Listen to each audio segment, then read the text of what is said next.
Bonjour et bienvenue sur cette nouvelle vidéo, donc qui est le module 2 concernant donc la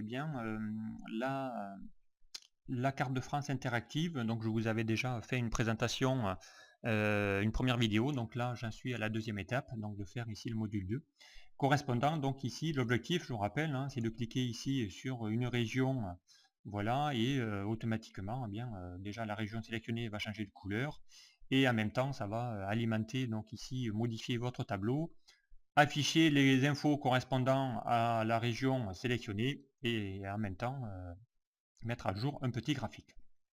Voilà, donc ici voilà à peu près l'objectif que l'on doit donc sur lequel on doit arriver. Donc ici, eh bien celui-ci on n'en a plus besoin, donc on va pouvoir ici le fermer. Donc voilà, on va pouvoir fermer, on n'a pas besoin de l'enregistrer.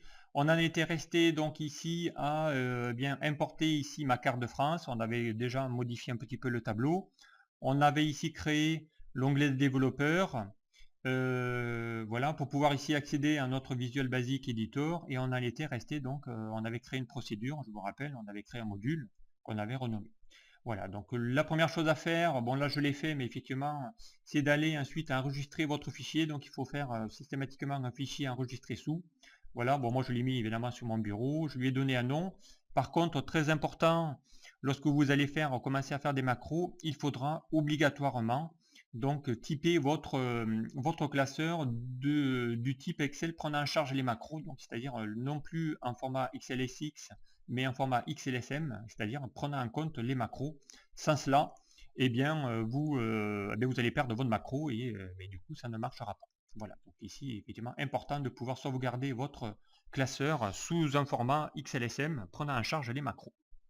Voilà, donc à partir de là, eh bien, on va pouvoir commencer à travailler sur notre carte pour la rendre interactive. Voilà. Donc autre chose, particularité, voilà, j'ai déclaré ici je suis en option explicite, vous l'avez peut-être pas. Pourquoi? Parce que j'ai forcé la déclaration de mes variables. Donc ici, si vous cliquez dans votre onglet outils de votre Visual Basic Editor et que vous cliquez dans options, eh bien voilà, moi par défaut, vous ne devez pas l'avoir si ce n'est pas déjà été fait avant, mais normalement la déclaration des variables obligatoire. Donc voilà, moi je la rends obligatoire. Bon, c'est ma façon de travailler. Je le recommande puisqu'on peut travailler sans déclarer les variables, mais à vous de voilà. Après c'est vous qui décidez, mais moi je recommande plutôt de les déclarer. Ça vous aidera à mieux comprendre vos codes par la suite.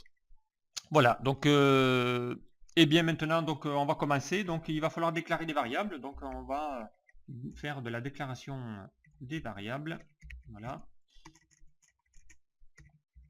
Alors, pour mettre en commentaire, je vous l'avais expliqué, donc il faut mettre une petite apostrophe pour transformer vos codes en commentaires, pour ne pas être pris en compte par le code. Donc ici, on va avoir besoin bien de deux variables. Tout d'abord, donc dim pour déclarer une variable, hein, c'est l'instruction dim. On va appeler une variable qui s'appelle non-cadre, le nom du cadre, as de type string. Donc string, c'est le type de caractère, donc une chaîne de caractères, hein. Donc vous pouvez déclarer des variables de type integer, donc entier, monétaire, currency et ainsi de suite. Voilà, donc à vous de déclarer les variables que vous souhaitez. Donc ici dim cadre, et on en aura besoin également d'une autre, donc on va l'appeler dim tout simplement, et on va l'appeler shape. Shape pour, vous allez voir que shape c'est le nom voilà, de mon cadre, donc enfin ça sera le cadre, l'objet cadre, l'objet dessin. Donc ici c'est comme si j'insérais dans Excel, hein, je vous rappelle, insertion, illustration, voilà, une forme. Donc on pourrait l'appeler forme aussi, hein, comme vous voulez, mais une forme en anglais se transforme en shape. C'est ici la façon de pouvoir ici automatiquement récupérer ici votre code. Donc là on ne va pas mettre de type spécifique, on va laisser tel quel. Voilà, la première étape sera ici donc utiliser la propriété, voilà, donc la propriété color qui va vous permettre donc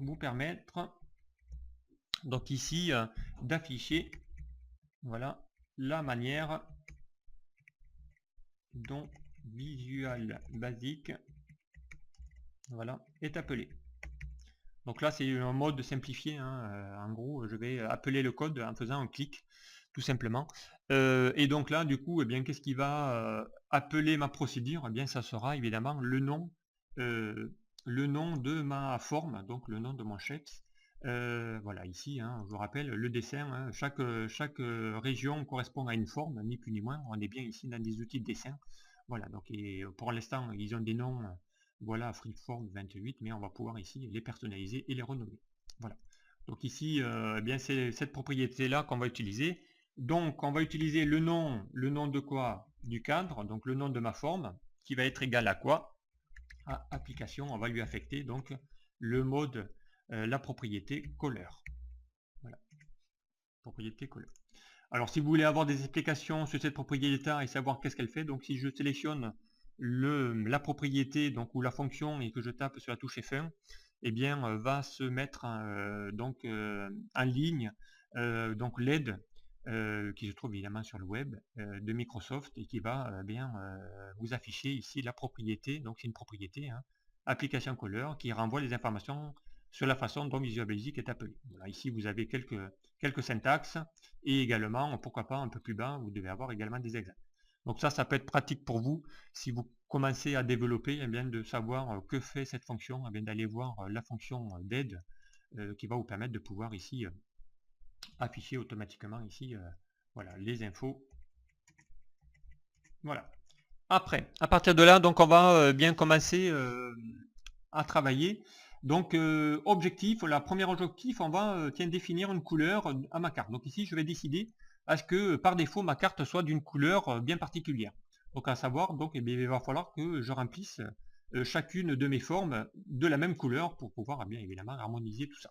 Donc ici, hein, on va mettre donc mise en couleur. On va faire une mise en couleur. Je mets un commentaire encore une fois. Mise en couleur par défaut. Voilà, de la carte de France. Voilà. Et donc en gros, ben, je vais faire ça pour chacune de mes formes. Donc et pour ça, eh bien on va parcourir donc ben, chacune des formes sur la feuille active. Donc on va utiliser une boucle. Donc il y a la boucle for each. Voilà, for each de quoi? Eh bien de ma variable shape, donc c'est-à-dire de ma forme.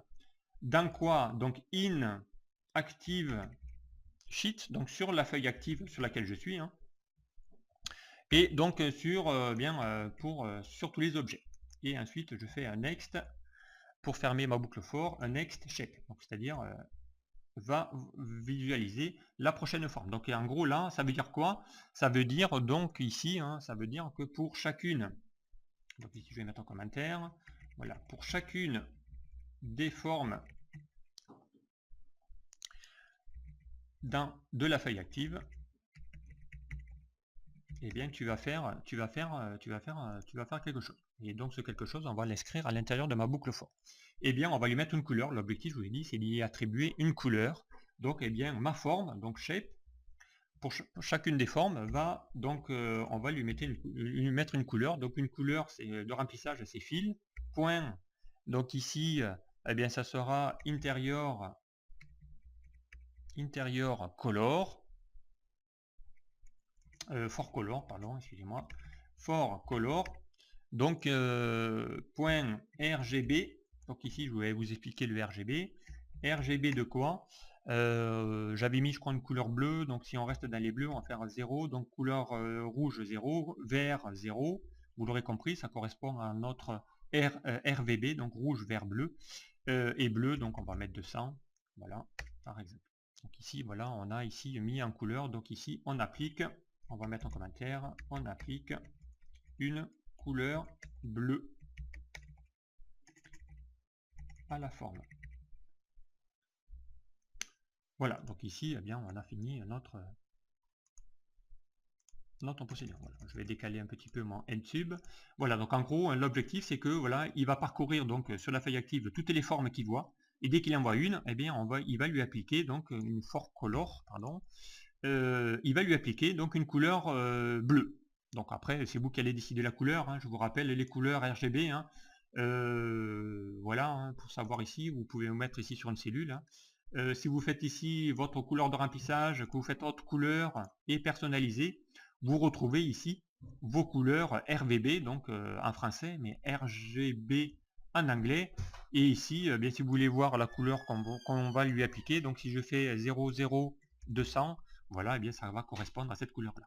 Donc ici, vous pouvez personnaliser vos propres couleurs. Dès que vous cliquez dans les verts, bien vous avez le code RVB ou RGB. Donc si vous reportez ces codes là dans votre code Visual Basic, vous allez reproduire exactement les mêmes couleurs. Voilà, c'était juste une petite aparté. Donc ici évidemment on n'en veut pas, on va effacer. Voilà, donc ici par défaut, on va pouvoir ici lui mettre évidemment une couleur bleue par défaut. Donc dès que je vais cliquer voilà, sur une cellule, vous voyez, dès que je clique, vu qu'on lui a dit que dès que je vais cliquer sur la feuille active, sur une des formes, toutes les formes, il ne va pas corriger toutes les formes, il va la mettre en bleu. Même la Corse d'ailleurs qui a été mise en bleu. Voilà, et ici automatiquement, donc ça vous permet d'affecter ici une forme directement. Alors attention, parce que si j'insère une nouvelle forme, on est d'accord, hein, je vais insérer ici une forme, n'importe laquelle, hein, ici ailleurs, évidemment, quand je vais cliquer dessus, elle aussi va prendre la même couleur, puisque je lui ai dit sur toute la feuille active. Hein. Donc attention, dès que vous insérez une autre forme, elle va également, elle aussi, se mettre en forme, en bleu. Voilà, donc attention à ce point-là. Voilà, donc ici, ça vous permet de pouvoir mettre très facilement votre carte avec une couleur bien spécifique par défaut. Ok. Allez, on continue. Donc on revient ici sur mon code. À partir de là, on va pouvoir bien continuer à travailler. Donc en gros, ici, j'aimerais bien maintenant décider de lui donner une autre couleur dès que je vais cliquer sur une forme. Donc ici, on affecte donc une couleur lorsque la forme est sélectionnée. Voilà. Au moins pour distinguer que dès que je vais faire un clic sur la forme, qu'on va lui attribuer une couleur différente. Donc ici, toujours pareil, on va le faire donc là active sur l'active sheet, sur la feuille active. Point shapes, donc ici l'outil forme. L'outil forme de quoi? On va récupérer le nom de ma forme sur laquelle je vais cliquer. Et pas comme tout à l'heure, on va lui mettre un fil point for color. Voilà, for color. For color de quoi? Toujours un code RGB égal à quoi? À la propriété RGB. Ici on va lui mettre une couleur verte. Alors tiens, si je veux du vert, donc virgule, ici on est dans le vert, donc on va lui mettre une valeur 0, 0, voilà, et on ne va pas lui mettre de bleu, donc il y aura une couleur uniquement verte. Je vous rappelle que les codes RGB, ça va de 0 à 255 maximum. Voilà, donc ici ça vous permet de pouvoir ici affecter une couleur verte. Donc ici ça sera une couleur verte à l'intérieur de mon tableau. Bon, je sauvegarde quand même, voilà. Ici si je clique, évidemment pour l'instant on lui a pas encore donné de nom, hein. On va le faire par exemple ici, pourquoi pas, tiens, allez, on va prendre ici, voilà. Si je clique ici sur cette forme là, vous voyez, ça va se mettre automatiquement en vert. Si je clique sur une autre forme, elle aussi, voilà, et ainsi de suite. Donc voilà, ça va vous permettre de pouvoir ici cliquer donc avec la fonction color, hein, dès que je clique dessus, la forme va se mettre en vert. Voilà ici déjà pour cette partie là. Ensuite, donc ce que j'aimerais également faire, c'est ici faire en sorte à ce que ici dès que j'ai sélectionné ici une région, automatiquement je puisse mettre en forme ici, si je sélectionne Bretagne, j'aimerais que cette ligne se mette également voilà, en couleur ou d'une autre couleur différente pour dire attention, c'est ma Bretagne que j'ai sélectionnée, et mettre ici une petite couleur soit de fond, et pourquoi pas changer aussi la police de caractère ou mettre une couleur de police de caractère. Voilà. Donc ici on va pouvoir interagir avec ici le choix de ma sélection. Alors pour faire ça, donc on va essayer de mettre ici en forme tout ça. Donc on va revenir ici sur mon code, voilà, et on va ici donc y affecter. Encore une fois, on continue. Donc on va ici affecter, donc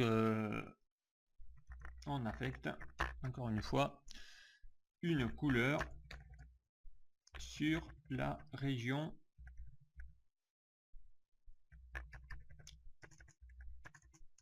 correspondante, voilà, au tableau. Donc ici, eh bien, encore une fois, on va prendre ici ma plage. Alors ma plage, ça sera quoi? Ma plage, ça sera celle-ci. Hein. Donc ici, la plage, ça sera de la plage J4 jusqu'à O10. Voilà, donc ici, on va lui demander donc de prendre cette plage-là. Range de quoi? Donc c'est ma plage. Hein. J4, 2 points. On va lui faire O10, on a dit. Voilà. De là, on va lui dire ici intérieur, donc color. On va colorier à l'intérieur. Donc intérieur, point color, on va lui mettre une couleur. Alors ici, on va partir sur la color index. Color index égale 0. Je vous rappelle, color index, hein, ça vous permet d'afficher ici les 56 couleurs correspondantes donc à Visual Basic. À partir de là, range, voilà, on va lui mettre ici pareil. On va lui mettre pourquoi pas J4 toujours sur la même plage. Voilà, voilà, 2 points O10. Voilà, on va lui mettre évidemment, tiens, on va lui mettre une police, on va changer la couleur de police. Donc la police c'est font color, toujours pareil, index. On va prendre la couleur index encore, égale 1. Donc égale 1, hein, ça va mettre une couleur rouge. Voilà, donc ça vous permet de pouvoir ici bien faire en sorte de pouvoir tout mettre, voilà, de lui mettre une couleur. On revient, voilà. Donc ensuite, bien voilà, pour l'instant il ne se passe rien puisqu'on n'a pas encore défini le nom de ma région. Donc ça, il va falloir le mettre après dans une boucle. Ça, on va le faire au fur et à mesure que la région. Donc il va falloir maintenant définir que ici, c'est bien ma Bretagne. Donc ici, il va falloir nommer la forme, lui donner un nom pour qu'elle corresponde ici à ma région. Donc là, bien, on va faire également ici ensuite une boucle pour que ça puisse correspondre à tout ça. Donc pour l'instant, ça ne fonctionne pas. Mais on va ici remettre ici une couleur. Donc pour l'instant, on va réaffecter, voilà, on affecte une couleur de la région. Donc on lui met d'abord une couleur normale, standard. Voilà. Et on va remettre également, pourquoi pas après, à jour tout ça. Alors, eh bien là c'est parti. Donc on va commencer à faire une boucle. Donc je pense que je vais peut-être m'arrêter là dans cette vidéo là. Là on a déjà une première partie. Donc on va après continuer à un petit peu personnaliser tout ça. Donc bien ça sera l'objet de ma prochaine vidéo. Merci de m'avoir suivi et puis à très vite sur la prochaine vidéo. Au revoir.